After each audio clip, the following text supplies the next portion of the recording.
Reyna, sunod-sunod ang okasyon mo ah. Napapagod ka ba? Hindi.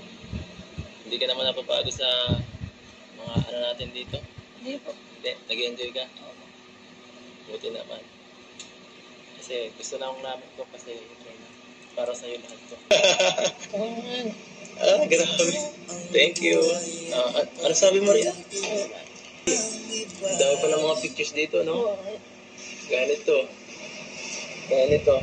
Naalala mo ba yan, Reyna? Yung lahat itong mga ano na to, itong mga alaala natin ito. Ang saya, no? Ito, tandaan mo ito. Nagpunta tayo sa Mampuro, makinig ka sa akin, ha? May sasabihin ako sa'yo. Magaling ka na. Ba't sila ako? Hindi mo na siguro kailangan ng serbisyo ko. Kasi nandiyan naman na si Ate Roda eh. At saka tingnan mo ikaw, ang galing mo na, di ba? Okay ka na, nakakapagsalita ka ng maayos.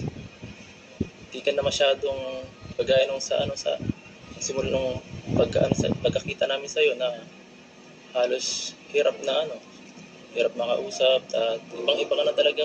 Kaya mo na siguro kahit wala ako. Ulit-ulitin ko sa'yo ang nadarama ng aking puso.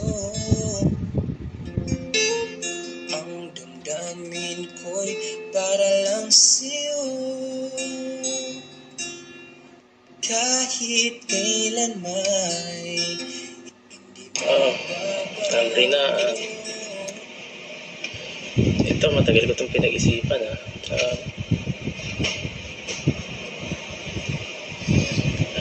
Marami na rin kasi sa akin nagbabash at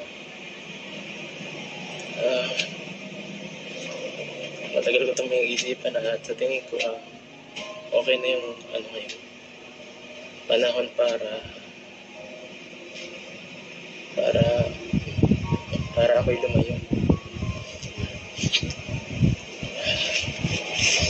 Pasensya ka na. Alam kong kaya mo naman yan eh. Palagi namang naandito lang kami. Ang K-Boys, si Ate Roda, handang sumuporta para sa'yo.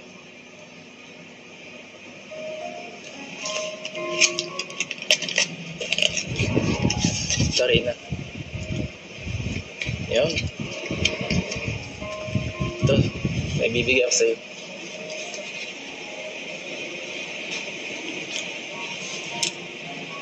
Yan. Itong sing-sing na to, Reyna. Simbolo to ng ating pagkakaibigan. Habang suot mo yan, lagi mong isipin na kahit nasa malayong lugar ako, di ako mawawala. Lagi kang nasa isip ko. Bilang kapatid, bilang kuya mo.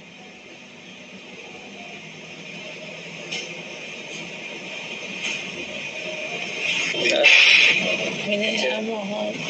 Kayo. Iiyak ka, Reyna. Ba't ka na ayaw mo ba akong lumala? Ayaw. Malaki ka na eh. Kailangan mo nang tumanda. Kailangan mo magsarili din para sa sarili mo, Reyna. Kaya mo yan.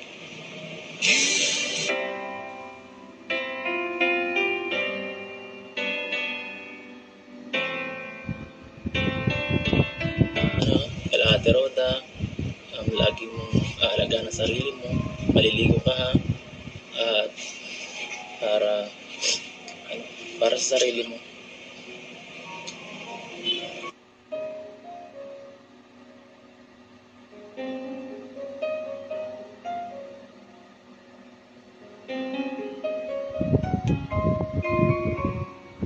Ano, nagugutom ka na? Gutom na ako. Gutom ka na?